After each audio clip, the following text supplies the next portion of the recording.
Hi, and welcome to The Coach, where we are talking all things sport in Namibia. I'm Skrypt, and I am joined by special guests from the world of sport. Today, I'm joined by Ricardo Mannetti, former manager and coach of the national team, the Brave Warriors. Ricardo played for Santos in South Africa, and he won Namibia's first silverware with the COSAFA Cup. If you didn't celebrate that one, I've got a problem with you. He played for the national team between 1994 and 2003. He now runs a Playmaker magazine and the Mannetti brand, which we will get into very shortly. We also have Castro Uulumbu, the sports producer at One Africa TV's Today on One. Now, Castro has been with One Africa for 4 years. He's a huge Manchester United fan, along with supporting South Africa's Kaizer Chiefs. Now, there's a talking point there because we are rivals, but we are co-workers as well. Welcome to The Coach, gentlemen. Thank you for having me, Skrypt. Thank you so much for taking the time. Castro, I want to start with you as a Manchester United fan. Yeah. We are going to respect the decline as much as possible here of the club. Okay. I bet you're looking forward to Erik Ten Haag coming in at United. What are your thoughts on him being your new manager? Okay, yeah. First of all, you didn't have to talk about our decline, but yeah. Okay, we move. So yeah, Erik Ten Haag is coming in. He's coming in very charismatic coach, just like my coach Ricardo Mannetti. I like his style. I've been watching him actually since when he beat Real Madrid in the I think it was a round of 16, 2018 Champions League. Yes. I could see how he plays. Like, he likes the young, charismatic boys. He likes to move. He likes to move. So I'm quite happy, despite us not having the best team. But I think he can with the transfer window. Yeah. So yeah. United have. I mean, you guys have a bunch of young players and have had young players come into the first team setup, and they struggled to really stamp themselves into the team, and Ten Hag has a history of giving the youth a chance and developing players. Is that something that you're interested in? It's something I'm interested in, but I think one thing that it's not a wrong term to use, struggle, I think it's the motivation. They were not motivated. I think when Cristiano came in the picture, because we all know that Solskjaer was building a team, to be honest. He was bad, but he was still building a team. We finished second with him, we went finalist in the Europa League. We were doing it with our young boys until Cristiano came in, and then we had to build a team around Cristiano. So Greenwood motivation went down, Rashford also, so we had to focus more on the Cristiano guy. But yeah, I think coming in, I think Rashford will be back, hopefully, and yeah. Castro, please, what motivation? No, but your players are getting paid millions of bucks. It's not Where's about the money, self-motivation? It's not about okay, cool. You have the self-motivation, but it's the coach motivating you to play your game. How about I add a different level of motivation? Because you said you didn't want to start with the decline of Manchester United. Let's start with the rise of Manchester City. How does that, as a United fan, make you feel? I mean, can we not talk about that? Is it more sensitive than you? I'm not talk about my brother's girlfriend. So please, let's. But they never had a problem with Manchester City. It was never really. It was never really a rival. Yes. So I just think that the rivalry still lies with Liverpool. With Liverpool, yes. Am I right? Yeah. So honestly, Liverpool is still our competition. So let Manchester City win the leagues, and you care about Liverpool. We just care about Liverpool. Second, third spot. So what I'm gathering here is that Ricardo, you are a Liverpool fan. I'm not.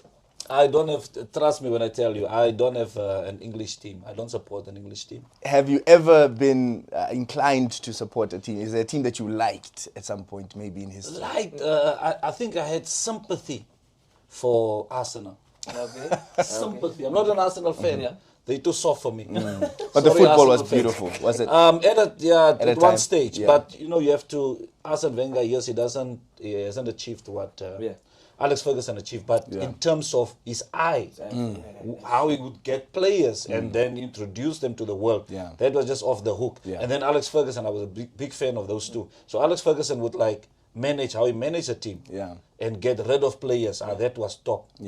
Sorry to the players out there. But how he got rid of them, jump stamp, you have a problem out. David Beckham out, and then he replaced them. That is where I come in with Erik Ten Haag. This guy came in, Pogba, chip out, boss. Chip out. Okay. Chip out. Go out. And then, with the old guys now, you can see the Matic them, the Mata them also. Okay, they were not chased out, but they were phased out. They were phased out. But with Pogba, that was the first thing I was like, okay, cool. I see what you're doing. You agree with that? I don't agree with it, but you can see maybe he knows that he can't get the best out of Pogba, so He's letting him yeah, go. he's letting him go. So he doesn't want him to suffer. So the Manchester United chat is obviously a very controversial one. I'm a Chelsea fan, so I'm comfortably sitting on the most successful side in terms of the last decade in English football. Throw it in there. Okay, it's fine. Okay. But what team do you support, Ricardo? You don't support any English team? Let me take you through quickly. So I've got two teams that, and I don't change. I'm very loyal. I also don't add. The first game I've watched was a Champions League final, I think in '89 or '88, and AC Milan played against Real Madrid. Carlo Ancelotti's AC. Yeah, man. And I fell in love with football after I watched that game. And I decided, since I couldn't choose between the two because it was contrasting styles. Real Madrid, very attacking, open. AC Milan, very structured. Tactics. And I fell in love with those two concepts. And I said, I can't choose. So I made AC Milan my team and Real Madrid my other team. And I stopped there. I'm not going to add. That AC Milan team, this is maybe a confession that you won't hear anywhere else, but AC Milan was actually the first team I actually fell in love with as well, because the players that they had, individually they were brilliant, but this is the first time you could see a team of superstars remove egos and play together. Whereas with Real Madrid, I idolized El Fenomeno. I think he's still my favorite player of all time. The Robinhos, they even had Jonathan Woodgate. I used to watch them so religiously, but they just never gelled. That was a weird signing. It was a very weird signing. I think it's just weird when an English player goes to the Spanish La Liga, especially Madrid. I don't know. It's a whole different culture. It's just a whole different culture, and I think the English players, McManaman was there as well. Yes. Beckham was there. Okay, Owen had some issues, injuries, etc., etc. But it's always not guaranteed that an English player would make it at Real Madrid. Yeah, and in the league, I think Bale might be the most successful, most successful one. But speaking of transfers, we have a very busy one right now. Maybe not the busiest transfer market happening, but it's exciting. We're seeing, Erling Haaland move to Manchester City to continue to dominate. What a talent! We've seen Darwin Núñez move to Liverpool. What are your thoughts? What's exciting you in the transfer market right now with Gustavo Castro? To be honest, I like what Liverpool does, guys. Transfer window wise, this guy brings in someone that he needs. You just don't bring in a player like, this guy's been scoring. Let's bring him in. He knew that Mane and Salah they're aging. They're aging, so let's bring in someone here. And then the last guy, who's this guy from Porto? Luis Diaz. Diaz. He knew that we'll need this guy, so let's bring him in, a young man. Phase them out, phase them in. Yes. The scouting system is on point. Beautiful. 100%. With your two teams that are never changing, Real Madrid and AC Milan, they've been relatively busy as well. Real Madrid is building a team that I'm very excited of. Camavinga, I think, is an extreme talent.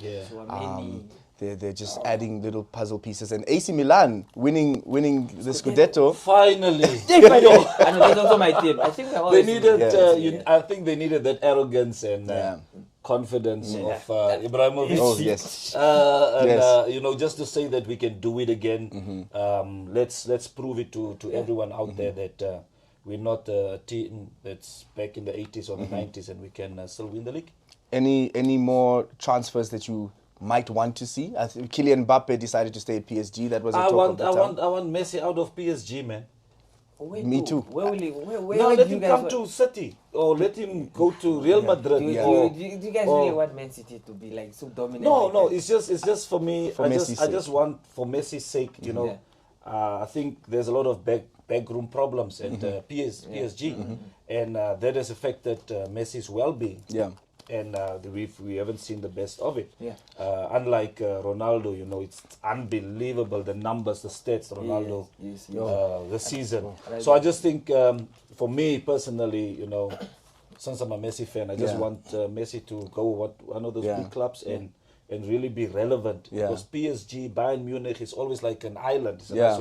so isolated. You only watch them really when they go to the Champions Champions League. You Yeah. know. Yeah. Or highlights. Yeah, highlights. So we want to see Yeah. Messi week in, week out, Yeah, that's giving shibobos Oh. and stuff. Yeah. That's true. With that Messi conversation, because I'm a Messi fan as well, and I'm sure you're a Ronaldo fan. No, I'm a football fan. Okay. the politically correct answers by Football Castro. fan. Yeah. But do you think this is going to taint Messi's legacy at all? Because I think Messi is remarkable. His goals to game ratio is never going to be seen again in my eyes. Yeah. But do you think this taints his status as a player? And in that conversation of Messi and Ronaldo, unfortunately for the Messi fans, on Sieti Ngani. Yeah, I'm looking at this thing a little bit different. I respect Ronaldo. I'm not ever going to go into a debate with people who's better, Messi or Ronaldo. It's a preference thing. Yeah. Do you like tea or do you like coffee? Because they're so different. But look at it this way, guys. You have to respect what both of them have done over the years. It's unheard of.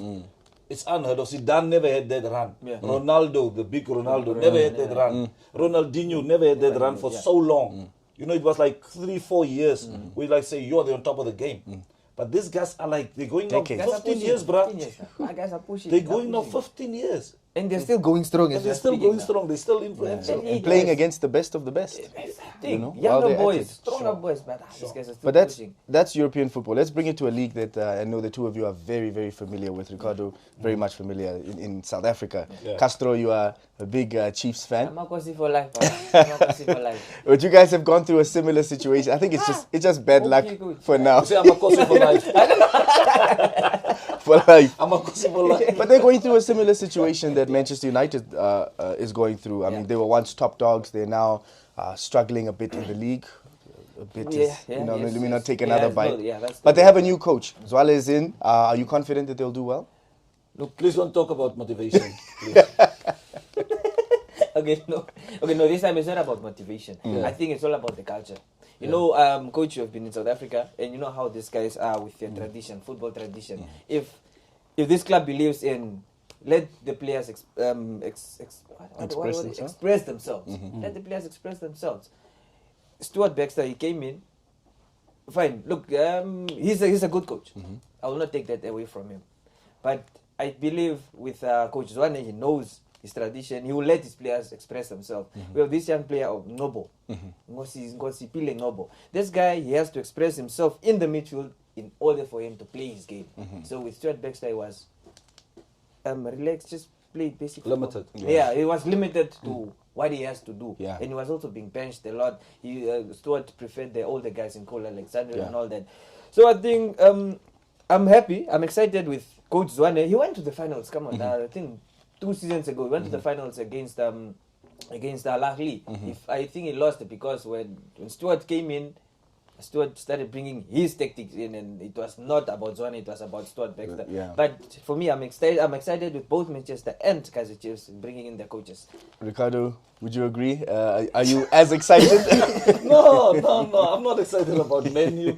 I'm not excited about look, menu is a long-term project. Yeah. Kaizer Chiefs is suffer from some mental blockage of the previous decades. They need to own up to the reality. The reality is that Sundowns are calling the shots, money-wise, and That's true. they need to up their game when it comes to that. And if you can't up your game when it comes to money or the budget, then you must up your scouting structure. Yes. That's very important. And you look at a team like, let's take a team off the radar, Leicester City. I mean, their scouting structure, I'm just impressed with it. Fine, they're not, there was a season they won the league, and then they were top 4, top 6, top 8. But they're always there, you know, it's a team that say, hey, wait a minute, look at us. And they bring in players, no-name players. And they create names. So that for me is key. If you don't have the money, and right now, Chiefs, Pirates, they can't compete with Sundowns money. Look, that's Sundowns keep that's Forbes money. Forbes money, And they keep improving. That's Forbes money. Just when you think they've done the most, they sign another. They sign another one. And so Sundowns is competing outside South Africa. That's why they're signing like that. They're competing with Al Ahly.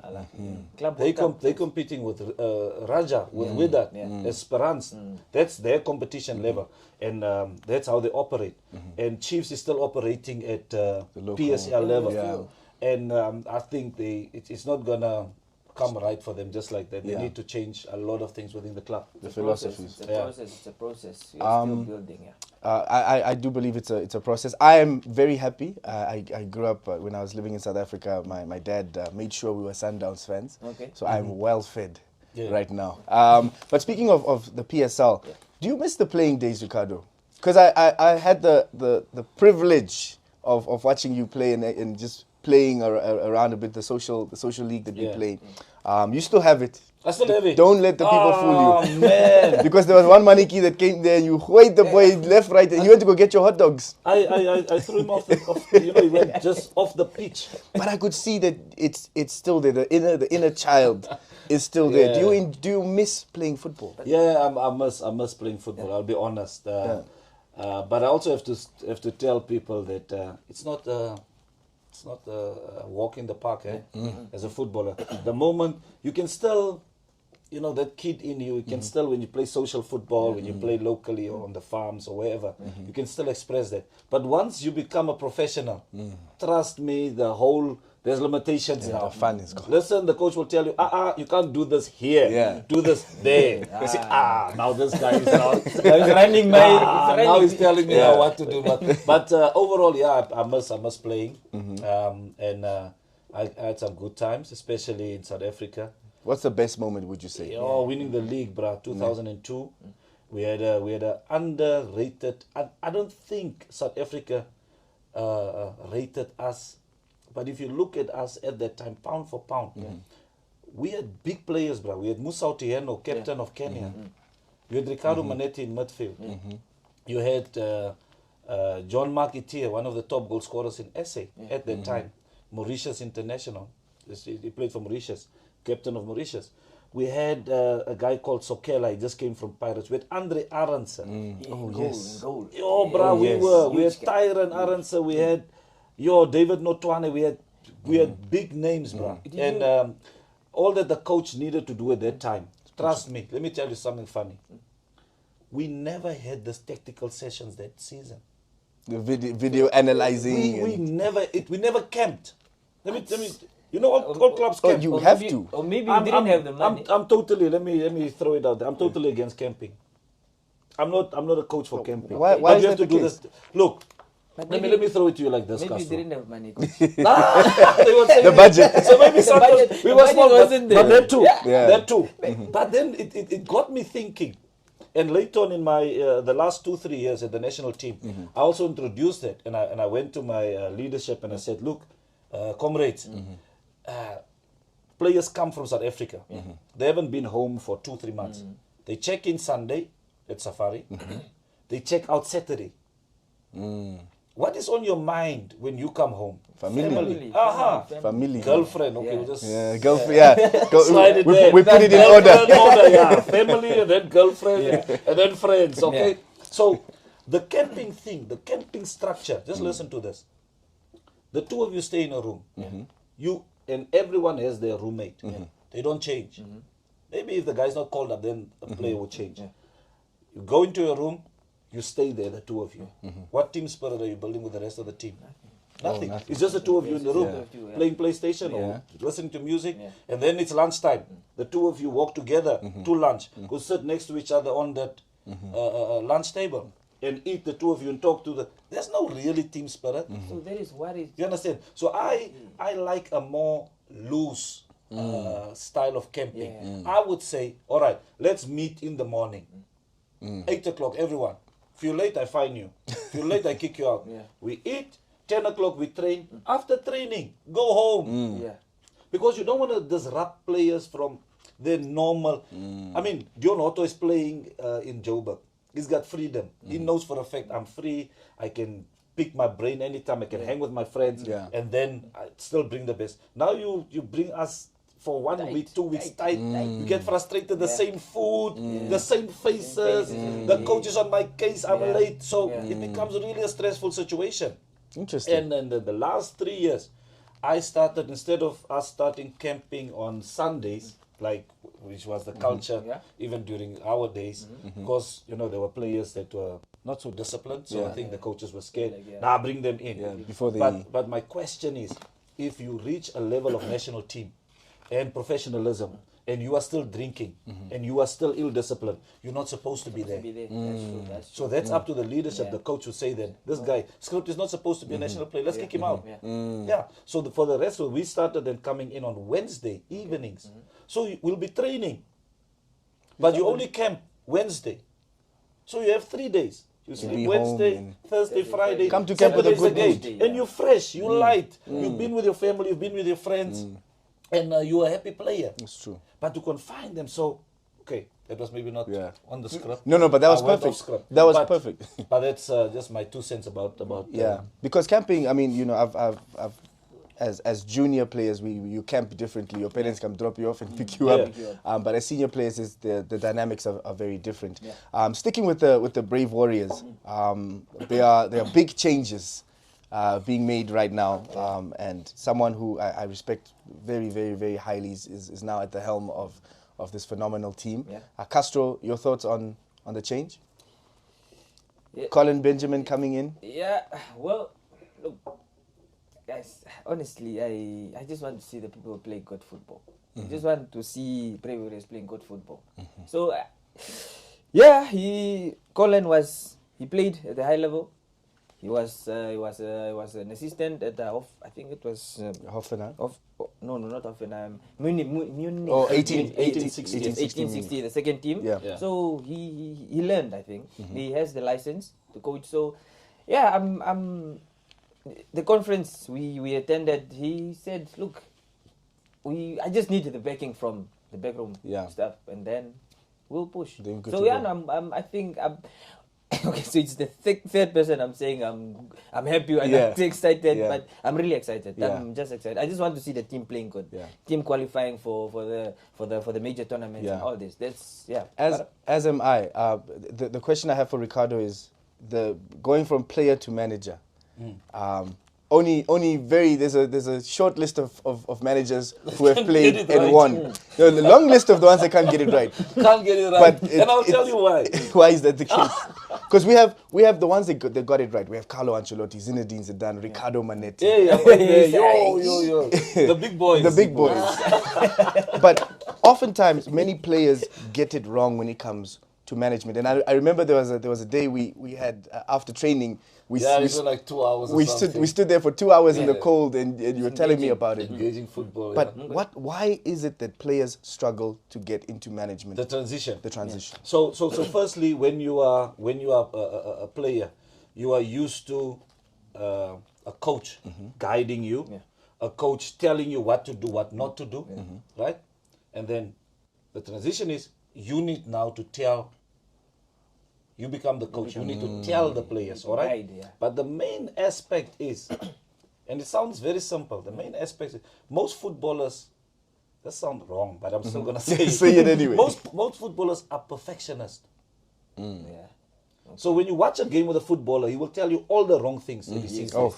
I love it. This team, they must push like this. The formation is wrong. I thought, it's wrong substitution. I was going to do this. I was going to do it. And when they become coaches, they are so critical about the small things. And sometimes you don't need to sweat the small things. Overlook it. Because if in Namibia, we all know that you don't have a good development structure. It's not formal. It's not normal. So most of our players get the development where? You know, national, before stage. the national team. Where do they get the development? Where do you go December? Where do you go December? Plus tomorrow. Plus league. That's where everyone starts playing All-Star games. You start playing there. Yes. Is there an educated coach there? No. It's just a coach with passion, telling you, kick forward, we must win. When we win, I share the money. Right? And then you are 17, you come back. Now you are being coached by Mannetti. Mannetti is a guy that likes to say that control the ball right. How's your first touch? Don't control the ball with the right, control it with the left. play 2 touches here, play 3 touches there, play 1 touch here. Now, Skrypt doesn't know that because he's not from a development structure. Okay, so now you must coach and you must still win. And as Castro them, we are saying, we must win. We don't care. There's no league, whatever. We must still win. And we must also play from the back. Play it down from the back. Why are we not playing from the back? They're like we are saying there. Manchester City. These coaches. But the default of a Namibian player is without development. So you take the default and you will find a lot of imperfections in the national team. Like Mannetti can only kick with his right foot. It's and the ball lands on my left. What am I going to do? Now it's a disaster. All right. So all those imperfections. Now former players, if you become a coach, you are screaming your head off because you cannot understand that. Castro can't control that ball. Bruh, that's Set them up in box. Show me, bruh, Maki, don't do it. It's cast, come on. Chill. Kill the ball. You understand? And you start concentrating on that small stuff that irritates you. So now that in return start irritating players. Because now the coach is on every point. If I do this wrong. So your coaches that really make it complete the transition properly sometimes need to overlook the small stuff. Don't sweat the small stuff. I think there's a saying like that. Don't sweat the small stuff. Forget about, yes, your player can't. I mean, let me give you an example of Shalulile. Good. The first time you would see Shalulile, and no disrespect to my boy, you was like, yo, dale man. You understand? Until that tender is it's a tender. At 17, 18, I gave him his debut at left back. The guy was At left back. All right. Because I wasn't convinced he's technically enough to play in an advanced position. Right? And he was eager. So what did Shalulile do? Smart. He said, I'm not the most skillful here. I'm gonna work on my first touch. I'm gonna work on my left foot. The basics. I'm gonna perfect the basics and then I'm going to run. Then I said, okay, you are ready. Go and play striker now. And the rest is history. Goals galore. Same as Antonio. So a lot of players have, even myself, I couldn't make a long pass to save my life. I've seen footage of one or two diagonals. I also saw it. I was like surprised. Did I make that pass? For me, it was all short. Because I was not properly developed.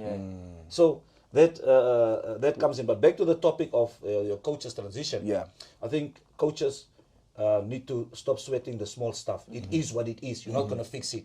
The guy can't use his left foot. You're not going to change it in a week. Take what you have and get a result and think out of the box. With that being said, knowing Colin so well, you guys have I've seen the brotherhood. Like you guys get together and it's like everyone else in the room disappears and it's old times again. Assistant coach. And he was your assistant and. How confident are you in him taking this team forward? The success factor of Colin Benjamin lies in the team that he will gather. He's going to announce, I think by the time you see this on YouTube, you would know his technical team. But that is key. And I say that because this is a national project. It's not a Colin Benjamin project. So if he surrounds himself with the right people, the experienced people, knowledgeable people, people that think out of the box, people that are useful to him, that is one. He'll be a success. Number two, we currently have a normalization committee. If they can give him all the support that they and leave it to him because he's an expert. So they will have to consult him and say, listen, expert, what do you think? And the expert can say, listen, I need A, B, C, D, E. Okay, we can't give all 5. We can give you 3. You understand? And if they can give half or even a little bit more, 60%, 70% of the things that he asks, especially when it comes to preparation, that is key. And they can assist him in that. I think the sky is the limit for him in terms of the project that's ahead. So Colin has 2 things that he must do at the moment. There's a first team that is very strong. We have a very strong first team. We do actually. Most players are having over 50 caps. You take Shitembi, you take Larry, you take Shalulile, you take Hotto, you take Gebhardt, you take Rian, you take Lloyd. You take Ambira. These guys have been there. People are even on social media. Same guys. But that's the thing in national teams. If you see Egypt, trust me, 5 years from now it will be the same team. 60% of those players will be the same. But now we know that our team is aging. So what do? Do you throw these old horses out? No, you can't do that because we want to qualify for 2023. Next year we want to qualify. Yeah, I need to be there. I need to be there. So the youngsters are not going to give you that, right? So the other project that must be aligned and moves parallel with the first team, the youth team, is your youth introduction. So that team is your 2027 team. That's why Colin got 5 years. Is to work his way all the way up to 2027 when we hopefully host and we need a strong team.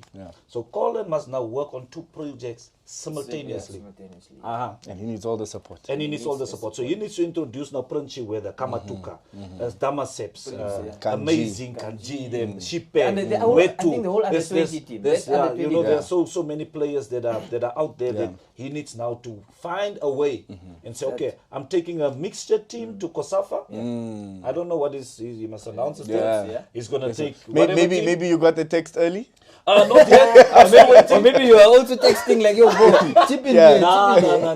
That is one thing that I will not do. I'm not the coach of the national team, and during my time, I didn't appreciate if people would tell me who to select. Then I would be on purpose. I was always scared to even comment. Every time I'd see you, I'd just be like, Coach. Yes. Because I don't give you that because my thing is there's a coach for a reason. Yes, Colin said that he has an open door policy, right? But come on, if 2 million people give their views, what are you going to do with it? So it's still up to Colin to select his own team, find his own identity, playing style, everything. And take it from there. I think I don't know if I can ask this question. Yes, you may. Coach, so do you think we have those people that can, in terms of technical team-wise, do we have those guys that can assist Colin to succeed? Yeah, we have. I think we have. And I will tell you one thing that's also very important. Capacity, firstly, within... So let's run through, if I have the time. Let's run through the technical team quickly. So I had an 11-man technical team. Sure. That's the whole playing squad. every man voice. And it was not because I wanted to give a buddy a job or give this a job or whatever. It was based on what the team needs. Firstly, a team needs a physio and a doctor. Those two, we've mixed those things for so long. It can't be mixed. A physio is a physio. A doctor is a doctor. That's already 2 in your medical side, right? Then you need a manager or 2, because trust me, once 30 players come into camp, to manage 30 egos, millionaires alone, it's not easy for one manager to deal with the logistics. You understand? So I used 2 managers for that. So I had a doctor, I had a physio already, and 2 managers. Then you have a kit manager. You can't ask players to go watch their own kids. Players it's professional. After training in the hotel, they're in the corridor, they throw their kit. And the kit manager with a mind key. The mind key, You must put it and go wash it. It must work, Afternoon, we want fresh kit. Training gear. Yes, it must stay soft. It must smell nice. So there already it's 5. Then your coaching team. You need a goalkeeper coach. You need I had a second assistant, a first assistant, and then myself, and then I had a video analysis. So the modern game is so fast. It's so quick that you can't just have us 2. I will tell you, check out the opponent. I'm checking my team. And then coach, that's a kidney. Number 15 is Johnny. So it's about the departments within the technical team. And I think, and not even think, I know we have the capable people. It's all about the budget, whether we can afford to have 10, 11 men technical team. And that's important. And people sometimes, want to play it down that we don't need so many people. Trust me, we need. And coach, I fully agree with you because it has worked before. It has worked before. And we have, we as Namibia, we have silverware. We can put a little star there and say, yeah, we can actually it's draw it worked on before. there. Yeah. It's now halftime. The ref has blown the whistle, and we are happy with the score as things stand. We're off the pitch for some oranges and some water, but we'll be back for part 2 of the conversation with Ricardo Mannetti and Castro Uulumbu.